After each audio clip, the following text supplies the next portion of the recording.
বিশ্ব চলচ্চিত্রের অন্যতম মর্যাদাকর আসর কান ফিল্ম ফেস্টিভ্যাল ৭৮তম আসর জমকালো আয়োজনের মাধ্যমে শুরু হতে যাবে আর অল্প কিছুক্ষণ সময় পর। দর্শক, আমি শাহরিন জেবিন চ্যানেল 24 এর মাধ্যমে আপনাদের সামনে হাজির হয়েছি ৭৮তম কান ফেস্টিভ্যালের সকল রকম খবর জানাতে। যদি আপনাদেরকে একটু করে দেখায় আমার আশপাশের চিত্রটা, বুঝতেই পারছেন যে উদ্বোধনী আয়োজনের আগে কতটা দারুণভাবে, কতটা সুন্দরভাবে এই জায়গাটা উৎসব মুখর পরিবেশ তৈরি হয়েছে। এখানে অনেকেই হাজির হয়েছেন, সিনেমা ইন্ডাস্ট্রির কলাকুশলীরা আছেন বিনোদন সাংবাদিকেরা, বিভিন্ন দেশের, বিশ্বের বিভিন্ন দেশ থেকে সবাই একত্রিত হয়েছেন।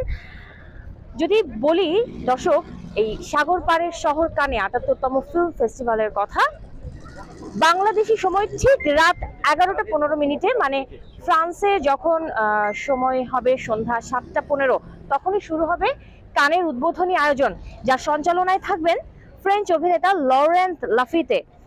এইবারের আসরটি বাংলাদেশি সিনেমা ইন্ডাস্ট্রির জন্য অনেকটাই বিশেষ বটে, কারণ এবছর প্রথমবার মূল প্রতিযোগিতা বিভাগে আছে বাংলাদেশি স্বল্প দৈর্ঘ্য চলচ্চিত্র আলী, যেটি নির্মাণ করেছেন জনপ্রিয় নির্মাতা আদনান আল রাজীব। এবং দর্শক, তিনি কিন্তু বিশ্বের অন্যান্য দেশের সুপরিচিত নির্মাতাদের সাথে লড়বেন স্বর্ণ পামের জন্য।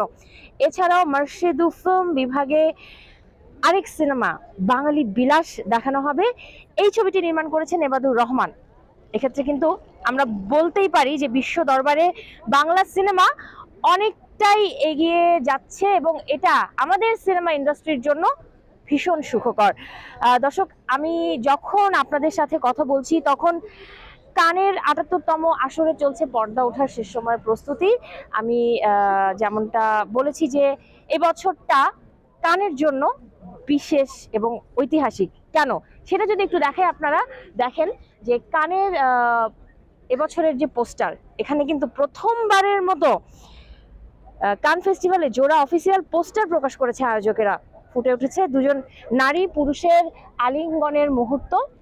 আর এত বছর কিন্তু কান ফেস্টিভ্যালের পোস্টারে সবসময় একজনকে দেখা গিয়েছে, বাট এবছরটায় দুজন মানুষের উপস্থিতি দেখা গিয়েছে।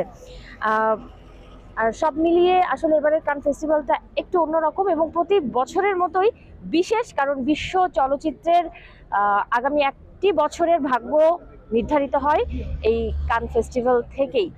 আমি শাহরিন জেবিন অবশ্যই আপনাদেরকে সকল ধরনের খবর কান ফেস্টিভ্যালের জানাবো। সবাই আশা করছি চ্যানেল 24 এর সাথেই যুক্ত থাকবেন। ধন্যবাদ সবাইকে।